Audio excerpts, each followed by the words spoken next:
Live from the Score Atlanta television studios in North Atlanta, this is Georgia High School Sports Daily, powered by IBEW Local 613. All right, it's I.J. Rosenberg, Craig Sager, Najeh Wilkins. It's Friday night football. We are going to have a interesting night of games. Yep. Really what's left of the non-region basically finishes tonight. Yep. And most teams will pick up full region play, although I would say 60% of the regions right now are in full region play. But, you know, there's some really interesting games tonight. So I think tonight is sort of, in a way, the lead-in to sort of the meat of the season, okay? You know, it's going to be really interesting, especially, you know, yesterday we talked about that great what's going on in that classification in 6A down in South Georgia. I mean, we've got Walton, North Cobb tonight. I mean, Craig, agree or not agree, if whoever wins that game is going to be probably the school that wins that region, don't you think? Yeah, this game will create the front runner in that region. There's some other big region matchups in there. I think Marietta is playing Cherokee. You got Hillgrove has a big matchup. I think they have Campbell. But this one is two teams that are still unbeaten in the region, two of the biggest rivals. And, man, North Cobb, they've impressed. They've played a gauntlet of a schedule. Yeah, and we got Daniel Bruner from Walton coming up. We start off every segment. We are, of course, here Monday through Friday, noon to 1 o'clock. Score Atlanta Studios. Place is great. There's going to be a lot more that we're going to be doing as we move forward for high school. But the first one is Greater Atlanta Christian Athletics to induct 8 new Hall of Famers at their game tonight against Johnson Gainesville. It's what they call the Athletic Hall of Fame. They'll do it at halftime. This includes soccer players Stuart Aberhart, which was class of 2011, and Rachel Garcia Byerly, 2013. Then we've got the football players, Caleb Raymond, 2012. I remember Crayliff, Christian Robinson, 2008. I remember that early in Scores history, and Joseph Thomas from 2004. Basketball player Cheney Means Dykes, 2010. Softball player Molly Mitchell Lowry, 2008. And volleyball player Amanda Camasro, 2010. And like I said, halftime tonight, GHSA against Johnson's Gainesville will induct these 8 new Hall of Famers. That's awesome. Correct. Christian Robinson was a teammate of mine at Georgia. You cannot find a nicer guy than him. All right, so headline number 2, Augusta area high school football flag football team earned a spot in the national polls. This was released this week, and that was Greenbrier. Defending state champ Greenbrier came in at number 16, further adding to the profile of flag football in the Augusta area as the sport enters its 4th season of competition. Greenbrier finished last season 19-1 with its only loss coming to 3-time unbeaten state champ Southeast Bullock, who has never lost a game. The Lady Pack knocked off Lithia Springs 14-6 in the GHSA Division II state championship game. Other programs in the rankings included Pope and Southeast Bullock. And Craig, real quick on that, we're jumping into flag hard. Less than 2 weeks, we've got our Corky Kell Dave Hunter Flag Classic, 8 teams, including McEachern, who won our 7-on-7 this year.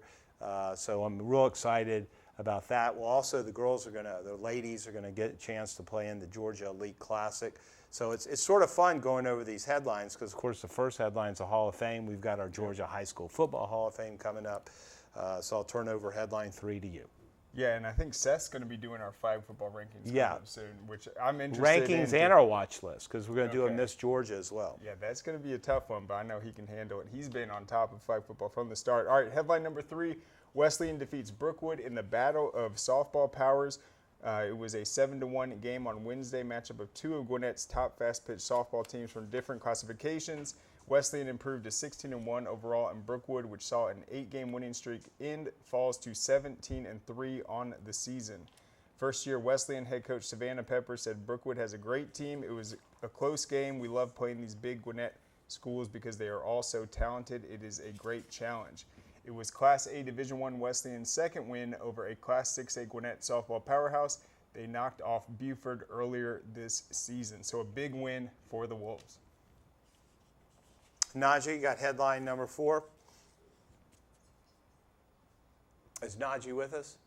Lambert against Denmark. LaGrange tries to win. It's third against Spalding. So basically what happened is Lambert, they survived a shootout essentially against North Forsyth. They led 42-14 at halftime, and then North Forsyth came out and scored 29 unanswered points. Ended up taking the lead in the fourth quarter, 43-42. They were led by, obviously, their quarterback, who had a big game. That's Elijah Sini. He threw 3 touchdowns, including 2 80-yarders to Brady Holbrook.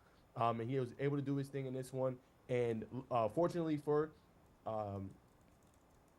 Lambert, they were able to get a late pick. Late pick turned into a touchdown, a game-winning touchdown in this one from Smith. He was able to haul it in with about 2 minutes left, and they ended up winning the game. They survived a thriller against North Forsyth after they came all the way back and took the lead, being down 42-14. Incredible comeback, but just came just a little bit short. West Forsyth defeated Denmark 28-21. Max Walraven, he had 3 touchdowns in this game, 1 rushing, 2 passing, including a 58-yard strike to his receiver for the touchdown. Incredible game from him. And then LaGrange won their 3rd straight game, defeating Spalding 42-22, led by Malachi Renderfanen. We featured him this past week on our show. He had 4 touchdowns in this game, including a touchdown pass in this one. So he was really able to do his thing, and he really had a big night for LaGrange. They led 14-8 at halftime, scored 14 unanswered, and took control of the game. And also, they had a pick 6 from Caden Sutton in this one. And then at number 5, you had Southwest DeKalb. They looked to earn their first ever win, going up against St. Pius X. This was a really good game from what I heard. And I heard that they went into overtime. Southwest DeKalb had a 21-10 lead. Basically, St. Pius shut them out in the second half. They were able to force it into overtime. And then St. Pius striked first with the quarterback Cosby scoring. They went up and then kicked the extra point. And the Southwest DeKalb threw a fade ball to Sam Turner, the Georgia Tech commit. They were trying to punch it in, try to hit him again. And then there was a pass breakup late in that one by Hudson Taylor, who came up big for them, had a lot of tackles on the night. And then his brother, John Taylor, also had a big night with 2 rushing touchdowns. Yeah, and it's interesting, Najee, because when I was at Lakeside during the 1970s, Southwest DeKalb started to have some pretty good teams. And then, of course, Buck Godfrey got there and really, really made Southwest DeKalb what they are. All right, let's go to the Georgia High School Football Daily. Of course, they're out there every morning. Todd Holcomb, Chip Say, Ted Langford do a great job. One of their big headlines this morning was Morgan County's Jalen Elder has been one of Georgia's really fastest rising recruits this month. And Najee, you can comment on that in a second. But he also moved to the top of the daily yardage leaderboard in receiving. Elder, he's only 6 feet, 160 pounds, had 5 receptions for 191 yards and 2 touchdowns in a 41-19 win over Cedar Shoals last week. He also scored on an 84-yard run. Elder now has 30 receptions for 676 yards for the season for a team that's ranked 5-0 and ranked number 2 in Class 2A. That's actually Morgan County's highest ranking since 1964. So we're, at this size, he's a little bit skinny. He's got a little bit of height, Najee, but it looks like he's, starting to get some attention from colleges. Yes, and well-deserved by him. As you mentioned, IJ, 135 yards receiving so far every single game. I think if his team can continue to kind of trend in the right way and they can have a potential deep playoff run, I think more eyes are going to be on him. Has some interest right now, IJ, with some teams. And I think if he continues to grow into his body, and, put a little bit more weight on before he goes off to school, and he can continue to show his dynamic ability, look for him to get a couple more offers coming in and potentially have a place to go on the next level. All right, the Georgia High School Football Daily also had their national rankings today, which is pretty interesting. Milton, we've talked about this for the last couple of weeks, really since we started the show. Milton, by far the highest ranked national team in Georgia. In what's called Cal Preps, which is a top 100. I guess, Craig, those are probably, would you say that's the top national poll or one of the top national polls? Yeah, that one has a lot of history and prestige to it, so that one is a big deal. Being in the top 10 is huge. Milton. You want to talk about some of the teams in there? Yeah, so Milton, they'll play Chattahoochee tonight, and Chattahoochee, they have struggled recently, but this is a team that is having a great season, and it will be a big region opener, but Milton should handle business. I think it's interesting to see Buford at that 25 spot. They obviously had the loss to Milton early in the season, but it makes sense that they're both in there because that was such a close game. Yeah, I'm Buford sorry, go on, moved up Najee. everywhere too. I wanted to point out. What'd you say? I'm sorry, what'd you say, Najee? I was saying Buford has moved up in a lot of polls. Some of them, they were unranked. Buford has moved into basically the national spotlight, has moved into top 25 across every major national headline or major national paper. Yeah, and just a couple other Just to ones. see Collins Hill up there. Yeah. I mean, Coach Swick has to feel so good about what his team has done to start this season. Yeah, and Yeah. real quickly, just Milton, number 10 in the Cal Preps poll, Buford 25, Carrollton 30, North Gwinnett 37, Lee County 79, Douglas County, I take that back. I read them wrong. Buford is actually 21, Carrollton is 26, North Gwinnett's 37, Lee County's 49, Douglas County is 50, Collins Hill 54, Thomas County Central 55. And we'll always update you on all the different rankings. And don't forget to check out the Georgia High School Football Daily. It's good. All right, our featured Georgia High School Football Hall of Famer in the Daily this morning was Jack Pitts, Trinity High School graduate. Pitts was a quarterback of the 1965 Class A GIA championship team from Decatur's Trinity High. Was a catalyst for integrating Deep South College football, and that's the truth. Pitts passed for 2 touchdowns, ran for another in Trinity's 1914 victory over Wilson of Tifton in the state championship game. He also intercepted a pass. Went on and played at Michigan State, was one of the first black players to go to a Big Ten school, but he will be honored at our Georgia High School Football Hall of Fame as a inductee. All right. Thursday's trivia, Colquitt County streak of weeks in the top 10 ended with the week at 112. Only 2 schools had longer streaks in the highest classification. Which are they? Let's see. One was Valdosta from the 1980s. That's easy. And the other, Avondale from the 1960s. And, of course, there's 2 Avondale players in the Hall of Fame, Charlie Dudish and Chip Kell, who passed away this year. Our trivia question, or the Daily's trivia question today, through the 24 signing class, there have been 77 consecutive 5-star recruits since the 247 Sports Composite began identifying them in 2001. Beside the University of Georgia, which has signed 33 of them? What school has signed the most? And it is 7 of them. So anyway, that's a good first segment. We got a lot coming up. Bama is my guess. I would probably say. Najee, quick guess? Alabama too. Yeah, I would say all 3 of us go with Alabama. All right, coming up, not this next segment, we got the drive for the GHSA state title game. We'll be right back. The Georgia Sheet Metal JETC equips apprentices with the knowledge and skills required to start a rewarding career in the sheet metal industry with programs in HVAC, industrial welding, and testing, adjusting, and balancing. Training is 100% free and allows apprentices to earn as they learn. Journeymen graduate with no student debt and have the potential to earn more than most college graduates. Visit our website to learn more about this opportunity at careersinsheetmetal.com. This makes my dad proud. He went through his whole career as an employee. Now I'm the employer, something he didn't achieve. We are signatory to IBEW and do IBEW people wherever we go that we feel like they are faster and better than any of our competition. The advantages of being a signatory contractor is you're trained employees. You have unlimited manpower. It allows me to bid on jobs that I ordinarily would not go after. Man, you know how to do this? Man, I don't even know. I was flipping burgers last week. Violation, unsportsmanlike conduct, impersonating a craftsman. Skilled trade unions are well-trained career pros, not part-timers. Construction is a rewarding and lucrative career with the advancement potential, but you have to do it the right way with the right training. Learn how you can be a pro. Find your career at GeorgiaConstructionCareers.com. Great teams are committed, focused on the details, and work hard to be their best. From practice to games, right down to their gear. Your field is a critical part of the game that allows your athletes to showcase their athletic abilities. Sports Turf is committed to bringing your team innovative sports surfaces with unparalleled performance. You bring the vision. Our team brings it to life. Georgia High School Sports Daily is brought to you by the International Brotherhood of Electrical Workers, Local 613. Electrify your career. All right, welcome everybody back. Friday's edition of the Georgia High School Sports Daily, powered by IBEW Local 613. I want to thank all the unions for their support.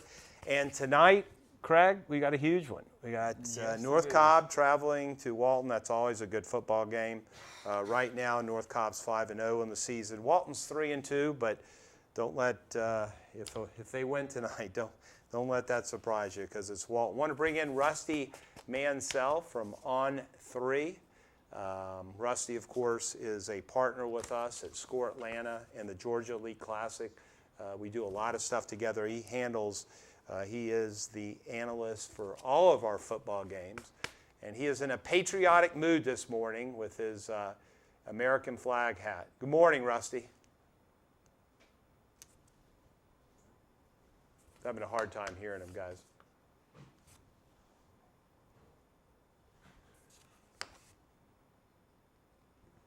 Hold on 1 second, Rusty. You're going through a few little technical problems here. Can you hear him? I heard him for a second. I heard him for a second, guys.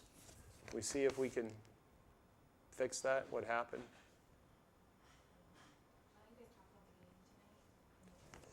All right, we're going to get Rusty back in a second. You know, it's interesting. North Cobb 5-0. They've really been dominant. You know, if you look at their schedule, they beat Archer, McEachern, East Coweta, Cass, and North Paulding. Walton has beaten Brookwood, Lambert, and Wheeler. They've lost to Roswell and Norcross.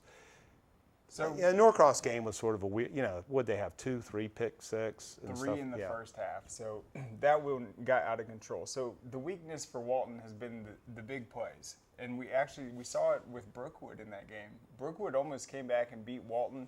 They had a chance with Gilstrap dropping back. If they would have gotten a safety there, it would have made it a 7-point game, and I think Tyson would have been able to score again. So the key for Walton, it has been the big play that has really hurt them from a defense perspective. And then North Cobb has just gotten off to such fast starts in their game. They completely blew out Cass. They scored on the first play after a turnover, and then they've been able to close as well. That's how they ran away from North Paulding last week. That was a close game until the fourth quarter. So Coach Queen has done a good job of starting fast, but also finishing throughout the entirety of the game. Yeah, and look, I mean, I think two really good coaches are going up against each other. You know, I know Daniel Bruner's, I don't know if he's disappointing starting 3-2, because the two losses did come to non-region opponents. You know, tonight, you know, playing at Raider Valley is tough. I mean, we've been there a lot. We've done a lot of TV games up there, and you know, they won. They rarely lose there. Yeah, we can. I think Rusty, we can hear him now. Rusty, you with us? Yeah, you got me? Yeah, sorry about that. How you doing? That's okay.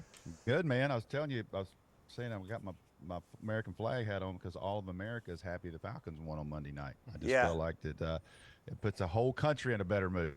It does, and in fact, we showed a photo on Tuesday when I came back from Philly, Rusty. They had a full American flag that covered the entire, I've never seen that.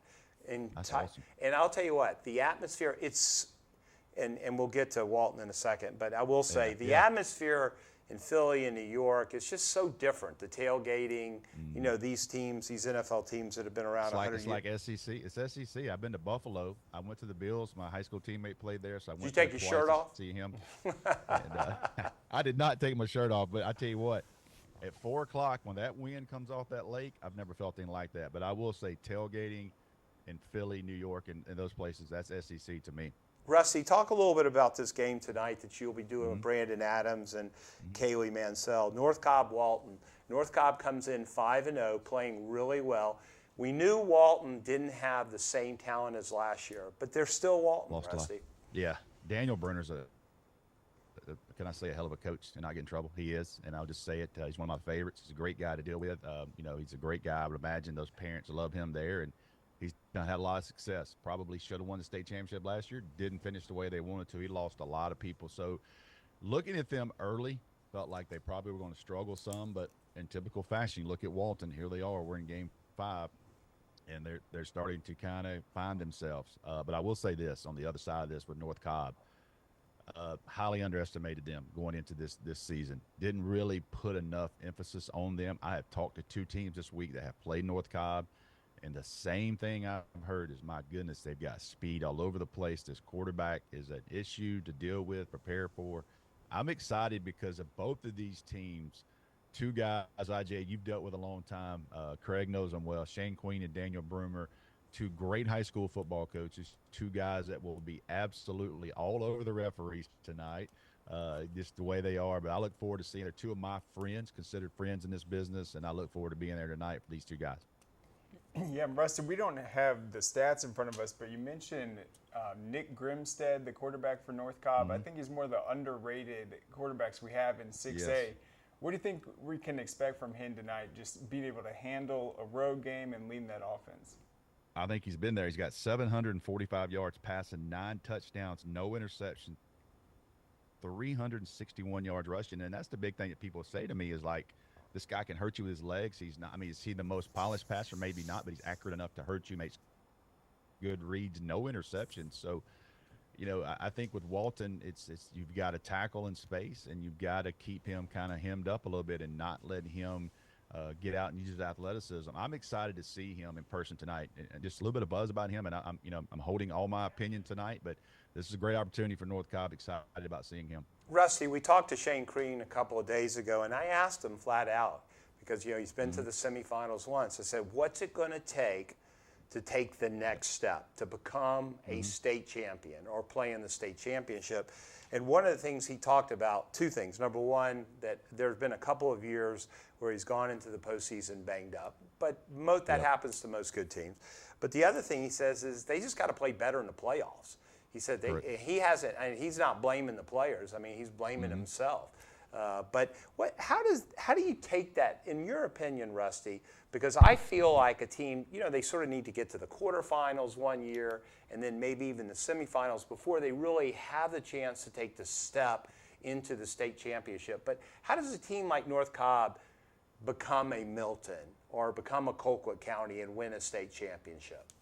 Well, there's a lot of different ways, and staying healthy is a huge deal. What you mentioned there, you got to be healthy, and the teams are most healthy. But listen, I think you got to get hot, man. And no disrespect to Milton. I think Milton wasn't the best team in the state last year. They got hot and they won it. Now Milton might be the best team in the entire state this year. Everybody's back. I think you got to get hot at the right time. Milton got hot at the right time last year, and they won those 5 games to win a state championship, but they also stayed healthy too. So there's 2 things about that. I think we would all agree at times North Cobb may have been, in the last couple of years, at some point, the number 1 team in the state. They just haven't been able to get past that. Rest in peace, young man Robbie Roper lit him up one night in a huge upset for Roswell, and he got hot, and then North Cobb couldn't stop him that night. So it's one of those situations. But when you look at this, I always try to say there's an equalizer. If you're not the best team, do you have an equalizer? Hate to say this, I'm not saying this young man is him, but when you look at a team like Virginia Tech back in the day, they had an equalizer, Michael Vick. He took them all the way to the national championship game. They didn't finish it off, but they got there because they had a talent equalizer. And if this guy is as good as people tell me, this is what North Cobb can ride to get into that deep November. And listen, you guys may have mentioned this. I don't think a lot of people kind of comprehended it yet. We're going to have a bye week on Thanksgiving weekend. And I don't think people realize how big that is for the teams that are left. You get to rest up and get your injuries, kind of get the extra week of rest there. So, you know, if you can get into that week, if you're one of those teams that get into those semifinals, man, that's the big advantage on that health side of it. But you got to be hot at the right time. I'm a firm believer. We watch this every year. I'm telling you, I can just about, when we get to the semifinals, I can just about pick the state champion because I can tell you who's hot and who can finish this thing off every year. It's just pretty predictable of who gets hot late. All right, real quickly, we're going to go just a little late, Ashley, because I had 2 texts this morning that knew you were coming on today, and they both had the same question. And of course, you're from Dogs. You own Dogs HQ. The question was simple: Were you surprised with the way Georgia played against Kentucky? I was not surprised the way Kentucky played because they're a grown man and they got embarrassed. You go back and look at that South Carolina tape. They had 13 tackles for loss. Kentucky did against South Carolina. They also had 5 turnovers. It didn't help them at all. Their offense played terrible. Georgia goes up there at night, did not play well. You have a big injury to one of your leaders. Now, offensively, you start to worry. You start digging into some things there. I don't think that is a tendency of what you're going to see the rest of the year. I think it was a one-off night for Georgia. I think that it was not a great night offensively. I think Carson Beck. I talked to Greg McElroy this week, IJ, and he did the game. And I said, Greg, did you see what I think I saw? Because you were there. And he said, yeah, Carson Beck needed to throw it in some windows. They played a lot of zone defense, and he checked the ball down more than he usually does. Now, you got 2 weeks off, and that's something you have not typically seen out of Carson Beck. He will drive the ball in there, but he doesn't have 19 anymore. He doesn't have Brock Bowers. I don't think they complete a ball, to my knowledge, past 12 yards in the middle of the field. So that's something they're going to have to fix. But I asked Greg straight up. I said, Greg, was people open? He goes, Rusty, there were several times that I felt like Oscar Delp was in the middle of the field, and for whatever reason, he looked at it and didn't take that chance. So I think that's something you can build on with Carson Beck. I don't think it's panic mode for whatever reason on that particular night.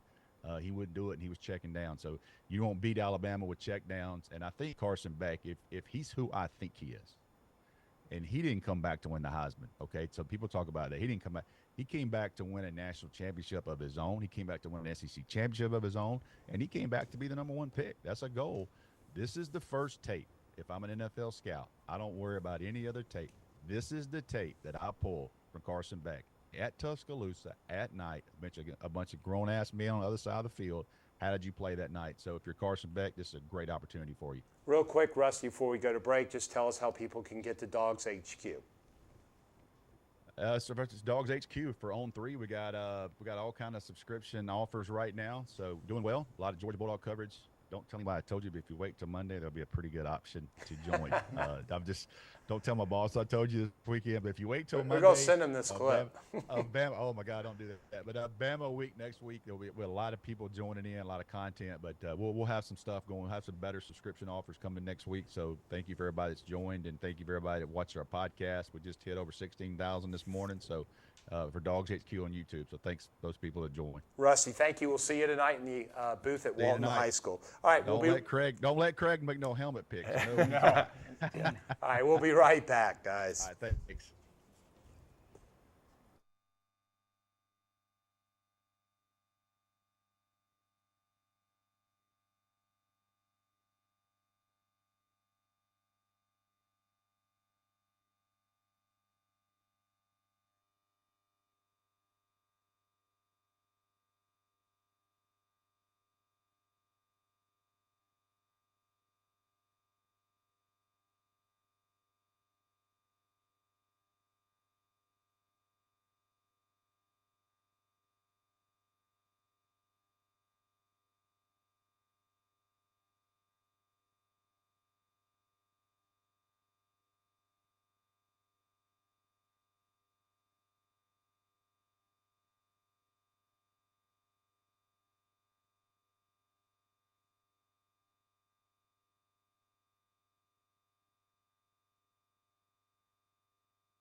Yep.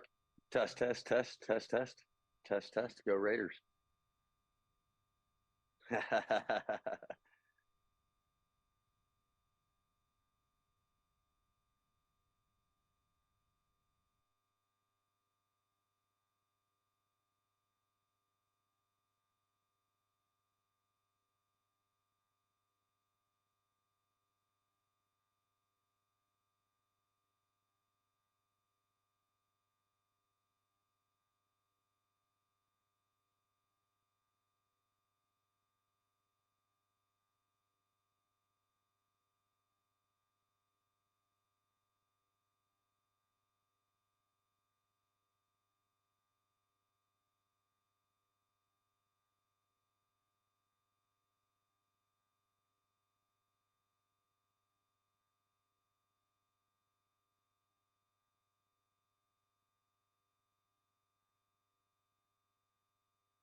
Georgia High School Sports Daily is presented by GeorgiaConstructionCareers.com. Transform your future today.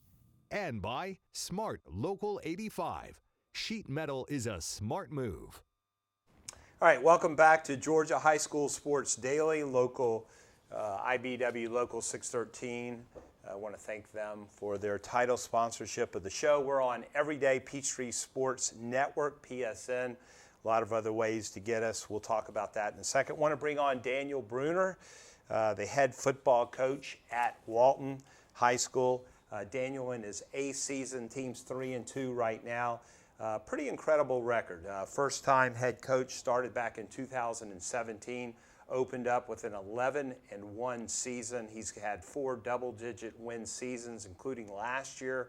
Went 14-1, went to the finals, ended up losing the state championship game. Daniel, I want to ask you this question because I think this is important, okay? And this is not a fluff show, okay? And I know you've been asked this question before. In the state championship game last year, it was a tough game. It was a good football game. Milton came back. They won the football game. Quarterback got knocked around pretty good. If you have to do it again, your experience in the state championship game and the different things that happened, because I know how disappointing it was, because I think everybody in the state felt like Walton was the best team in the highest classification last year. But Daniel, if you had to do it again, or if you're back in the state championship again, would you do anything different? Well, thanks for having me on, first of all. We will be back in that game. There's no doubt in my mind. We're going to bring the first state championship to Walton High School for football at some point. And we did learn a lot from last year. There's a couple things I'd say that we may would have looked at doing differently. Perhaps a 4th down that we went for that we've been doing all year long. And that's how we play the brand of football that we play at Walton. We're going to be ultra aggressive. But instead of that being an incomplete pass, it ended up being an interception that got returned to the other red zone. So I think that'd probably be the only thing if I look back in that game that maybe we could have punted there. But, that's our identity. We're going to be who we are, and I don't know that I would have changed any of that, to be quite honest with you. I had the best quarterback in the state. I had the best team in the state. We just weren't the best team that day. And, I think there were a couple things that happened in that game that probably should have been called, and I'm never one to complain about officials. But, we get a turnover, we fumble the football, they recover it, we stone them, force a 4-and-out or 3-and-out, they're kicking a field goal on 4th down. We get an inadvertent whistle for what the officials thought was 12 men on the field. They missed the field goal and they let them re-kick it. That's a momentum shifter, So I think there's just some stuff that happened in that game that we weren't able to overcome, and that's what has to happen, That's not on the officials. That's on me as a coach. I failed this program for not getting us across that finish line, and we'll be back there, and we're going to learn a lot from that season to hope propels us forward when that happens again. You're 3-2 right now, Coach. A couple of losses. Lost to Roswell, good game. Norcross, a game where you had a lot of turnovers and stuff, but you come back last week with a good region opener against Wheeler. You got North Cobb. North Cobb comes in. I mean, this is a very, very good football team, a team that's 5-0 that has a very good quarterback. There's no doubt, and they have a lot of confidence, and they should. They play with it. I think they've done everything they needed to do at the beginning of this season to set themselves up to roll in a region with a lot of confidence.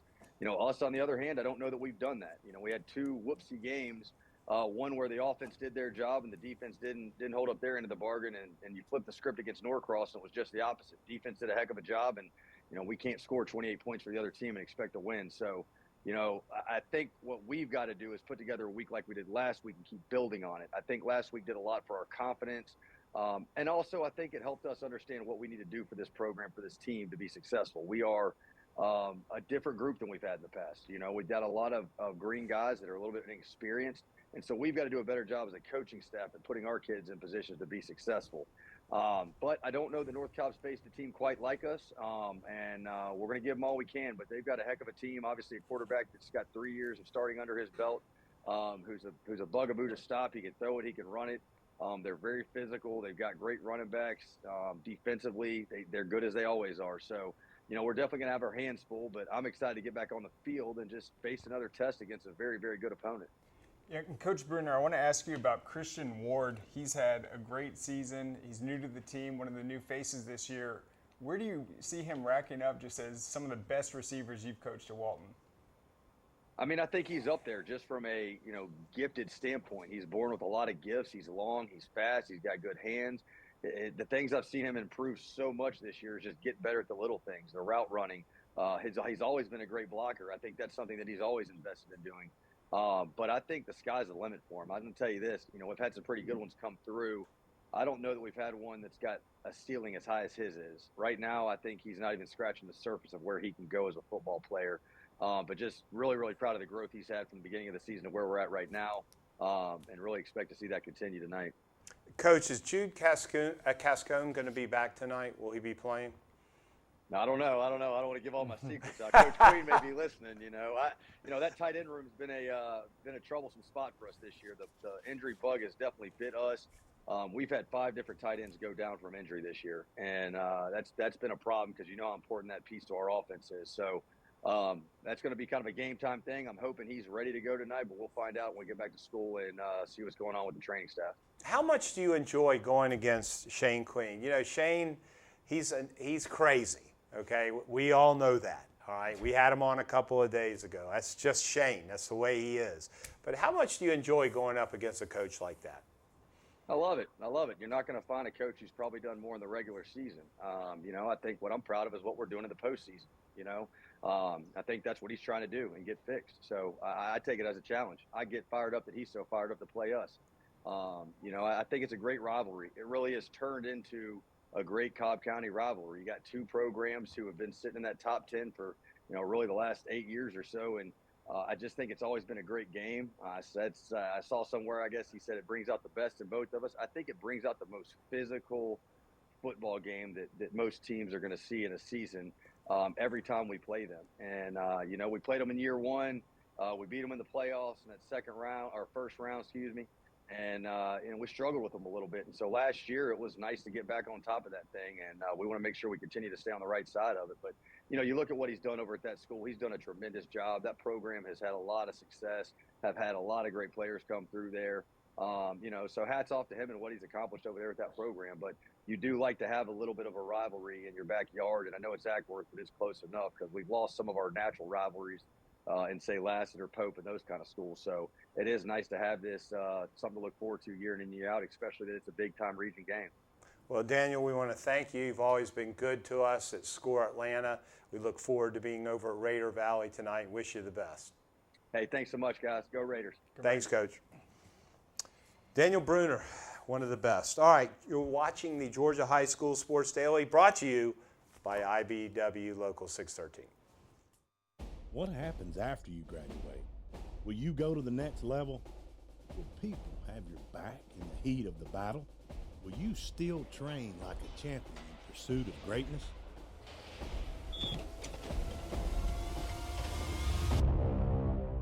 You will when you become an IBEW electrician. Join our team. Visit IBEW613.org.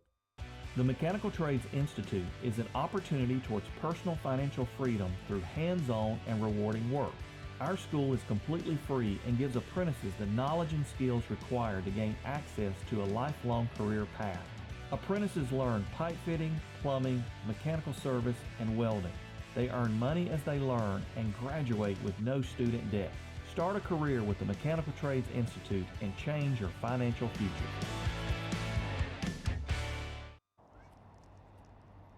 Dang, where you get this car?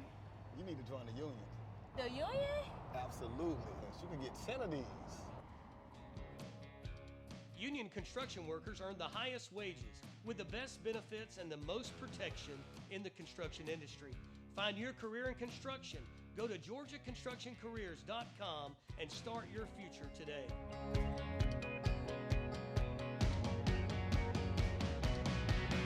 A journeyman with Local 85, when you turn out, you can be hitting 6 figures. Hey, I have your back, you have my back, we're gonna do this together. We're one for all for one.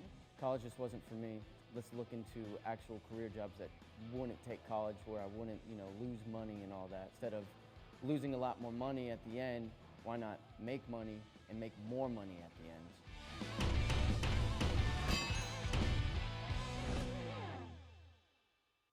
All right, welcome back. Putting the finishing touches on another show today, Friday, of course. All the games tonight had some good ones last night. We've got our statewide selection that we'll go through. We'll bring back Najeh Wilkins in. We've got Craig Sager sitting to my left. I think I was undefeated, by the way, last week, wasn't I? Yeah, you did really well. Anyway, we'll go by, we got Najeh, and we'll start off with the North Cobb Walton game. And Najeh, a real surprise. Craig went with Walton. And I'll tell you, I wouldn't be, look, to me it's a toss-up game. I mean, whoever makes the less mistakes will win this football game. I think North Cobb's good. I also think Walton's good. I don't think they're anywhere near what they were last year, but they're playing at home, and they're going to have a chance to win tonight's game. I agree. I think this is, with two great programs, they don't want to beat themselves. I think that's going to be the message from Shane Queen and Coach Bruner. A thing to watch, though, Jake Thorner, he is the defensive heart and soul for Walton. He had 4 sacks in that win against Wheeler. That's something we haven't seen him really be used as a premier pass rusher. It's something been missing. If Jake can have a big game, get into Grimstead, I think Walton can produce those big stops they'll need. All right, Lakeside Evans versus Glenn Academy. Speaking of another Walton coach, of course, Rocky Hidalgo, who we talk about Shane Queen being crazy. Rocky makes Shane look extremely normal. But we love Rocky, of course, and all three of us against Lakeside Evans have picked Glenn Academy. Good football down there. Yeah, and I think Rocky has probably the best Twitter account in terms of the coaches. But this is a really interesting matchup. Lakeside Evans is undefeated for the first time, I think, since 2009. So they're off to a great start. If you look at the Maxwell, it's a pretty even matchup. Glenn's only favored by about a touchdown. I think it will be a really close game, but it's a huge one for Glenn Academy. I think and they're playing at home, I think. The experience prevails. Najeh, any comments on Glenn Academy? Yeah, I think Glenn Academy will come out on top. I'm going with their defense. I think their defense is very special this year. You got to look out for Smith Whitehead, 7.5 tackles per game, and also Quintavious Green, he has 3 sacks. I think the defense is going to get after it. All right, let's go to Mays versus Creekside. Mays has had some good programs over the years. I think that I just don't see them having any chance of winning this game, Craig. Yeah, Mays has a tendency to show up at any given moment. They can take you into overtime. They can make it a crazy game. But Creekside, I feel like them winning last week the way they did, they've had a long week after the Thursday matchup. They're back in Georgia. They're finally at home after being all over the country, going to Texas. So I think it's a big game for Creekside to show that they are a top 10 team. Najeh? Don't sleep on the receiving attack of, obviously, for Mays. Rashad Curtis is a name to know there. I think this game is going to be a lot closer than people think. This all-time series is 5-5. Creekside has took the last 2, but I'm still rolling with the Seminoles, but this game is going to be very good. All right, Aquinas versus Westside Augusta. Again, all 3 of us going with the home team in Westside. Craig? Yeah, a lot of people would probably pick Aquinas, but I think just being the higher classification, Westside doesn't have as good of a record, but I don't know. I just have a feeling the Patriots are going to take it. Najeh? Yeah, the running back you guys need to know, Janarian Hamga has rushed for 504 yards and 6 touchdowns this year. I think the thing to look for in this matchup is the physicality of Westside Augusta. Can Aquinas do that for 4 quarters? We're going to find out, but I'm going to give the edge to the Patriots. All right, let's go down to 2A. We've got Cook and Irwin County. I think it's hard to pick against Irwin at home. It really is.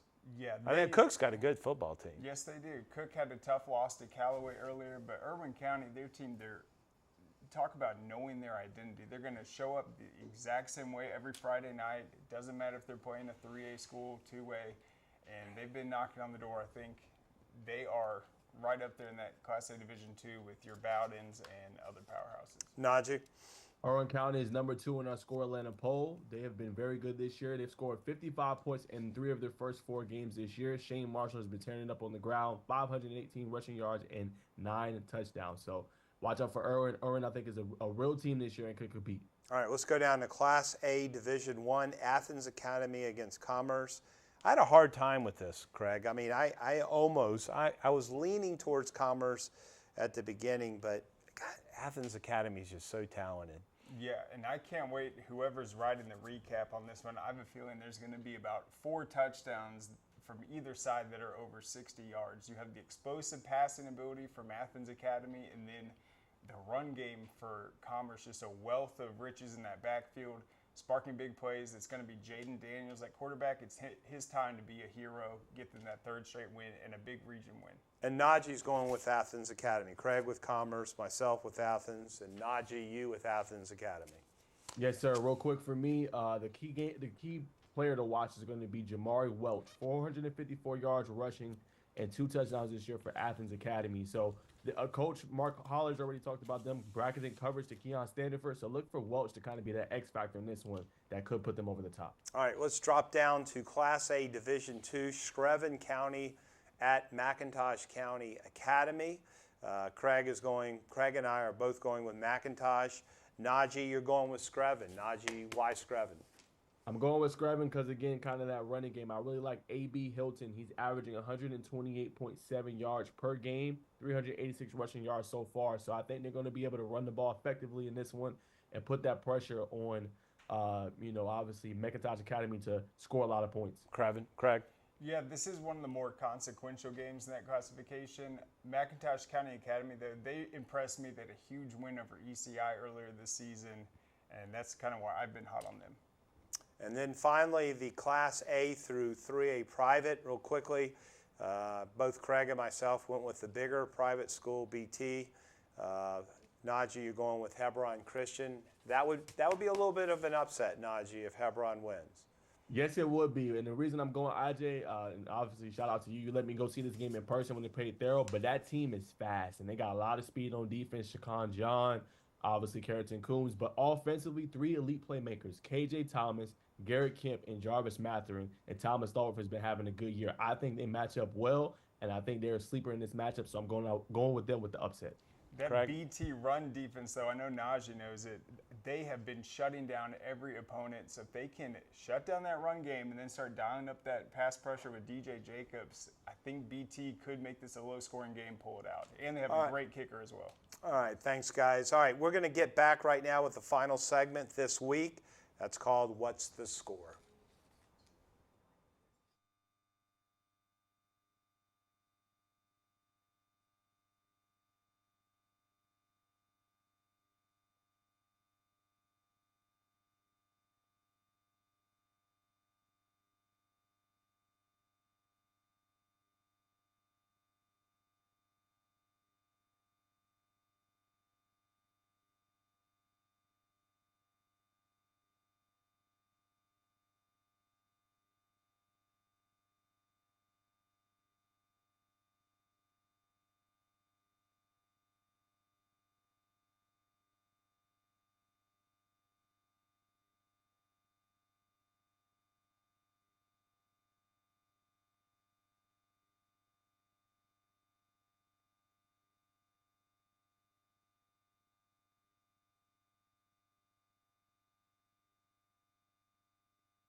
All right, welcome back to the final segment of the Georgia High School Sports Daily, powered by local IBEW Local 613.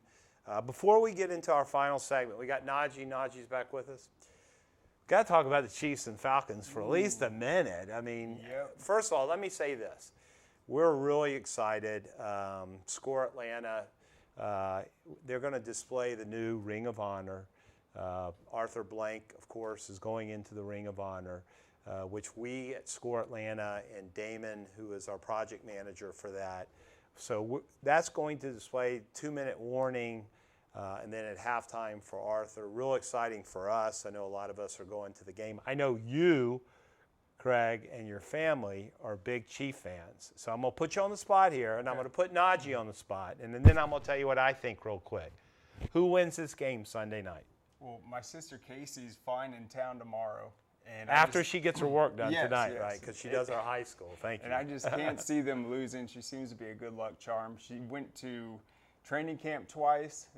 She kind of brings that energy. I think it's going to be one of the best atmospheres at Mercedes-Benz since it's open from an NFL standpoint. The ticket prices, the parking passes. And, you know, giving hot dogs. Everybody gets 2 hot dogs and a drink and everything. And, I mean, that's pretty cool. It's going to be very fun. All right, so who are you picking? I'm picking the Chiefs. All right, Najeh, what do you think? I really want to pick the Chiefs, but I got a funny feeling, Najeh. I think with that defense that the Falcons got, I think they're going to come out on top. They're going to pull off a big upset, put people on notice of how good they are. I'm going Falcons. All right, let me remind everybody, back when Dan Quinn started, I think it was 2017, everybody had huge expectations for that year. They lost the opener here in Atlanta to Tampa, very similar to the way they lost to the Steelers. Then they came back against an extremely difficult span, and I think they ended up going like 3-1 against some really good football teams. And then, of course, they go to the Super Bowl, and we're not going to talk about the Super Bowl. But at the same time, Najeh, I agree with you. First of all, 2 things. Number one, I was in Philly. I liked what I saw on that last drive. I think that the offensive coordinator learned some things on that last drive. Number 2, the Chiefs, Craig, have been trying to lose the last couple of weeks. They really have. Yep. I mean, they've had 2 games where they've had to come back and win those games. So I'm going with the Falcons. I agree with you. I think the atmosphere is going to be great. I just have a good feeling that it's going to be a really good football game, and I think that the Chiefs will have a chance to win it late, but I think the Falcons' defense shuts them down. So Craig, Chiefs, Najeh, Falcons, myself, Falcons. Yeah, it'll be tough without Pacheco also. That's a big loss for the Chiefs. Yep. So anyway, we'll have some fun. Make sure you're watching because I know that the network will be displaying the new Ring of Honor. All right, let's go to What's the Score. We do daily dives. All of our writers do that for ScoreATL.com. Don't forget, you can check out a million different things in high school football. Daily dive, Hayden, who wrote about Cass's Brody McWhorter out for the rest of the 2024 season. Najeh, that we've seen Cass, we know Cass. That really hurts them because I think before the injury, that's a team that maybe could have won a state championship. 100% is huge. You got one of the best quarterbacks in the 2026 class. Is committed to West Virginia, can really sling it, has continued to improve. And this was the year that Coach Gates talked about unlocking the offense for that program, right? Not just depending on Sokovie White or Devin Henderson, but actually letting Brody have command of the offense. So that is a huge loss. I think it's going to be tough, and that does dampen their chances of winning the state title. All right, let's go to the next daily dive. Najeh, it's you. You did a Week 5 Georgia high school football top performers, a story on that. One of them, of course, which you talked about earlier this week, was Roswell quarterback Trey Smith.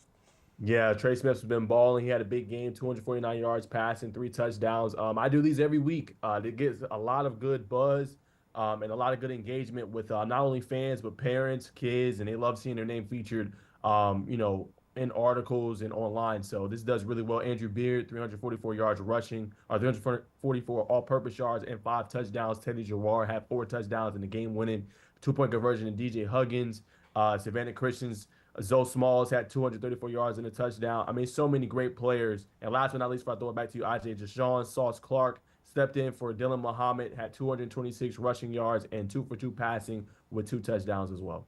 Thanks, Najee. And, a lot of other daily dives talk about. Seth, our man in Macon, did a piece on basically the growth of high school sports coverage in Georgia is done the right way, and that comes from Jeff Francoeur, who, of course, at Parkview and of course went and played baseball and had most of his best years with the Atlanta Braves. He's the one that says that, and we feel kind of good about that because we feel Score Atlanta. We've been a part of that. And then our last daily dive of the week was done by Max, State of Georgia, heavily included in the newest studies on high talent production in the NFL. Couple things to remind everybody. We have a partnership with the National Federation High School Network. Our games are all, as well as a show, are on the Federation Network. They've got 4 featured games tonight. Hebron Christian against BT. We talked about that one. Cedartown against Cass. Richmond Hill is playing Buckholtz from Florida. And then the Creekside Mays game. And you can go to the National Federation High School Network and get that. In fact, they've got hundreds of games every week. They do a great job, and they do this show as well as pretty much anything Score Atlanta does. Well, I want to thank Craig. We'll see if your Chiefs pick comes out. I hope it doesn't because I think it'll be a big night. It'll be Najee fun. and I are going with the Falcons. It will be fun. Hey, So AJ, real quick. quick. I know we got to go. Parker plays Carrollton tonight. That's my a daily big dive. game out of state. Yes, big game, AJ. I just wanted to mention that really quick. All right, thanks, Najee. And we'll be back on Monday. Don't forget to tune in tonight on Peachtree Sports Network. We've got North Cobb at Walton. Basic combat training is a 10-week experience that will challenge you both physically and mentally. Each phase of your training will introduce you to new soldier skills, building and advancing them along the way. You and your fellow soldiers will work as a team to accomplish each mission, overcome each obstacle, and earn the right to wear the black beret of an Army National Guard soldier. Hey, is the power off on this? I don't know. Just take it off. Safety violation, unsafe work conditions. In the construction trades unions, safety is our highest priority, and we train you to recognize and speak out on unsafe working conditions so that everyone arrives and goes home safely. Learn about careers in construction at GeorgiaConstructionCareers.com. Beginning the morning you opened your eyes, we spent every waking moment preparing you for the day you'd leave our nest. Whether it's driving to practice or helping with homework, it's all prepared you for, what am I going to be when I grow up? Will you be ready? After much thought, I made my decision to take my talents to the IBEW Local 613. The International Brotherhood of Electrical Workers is not simply a job, it's a career. Visit IBEW613.org to begin a new future today.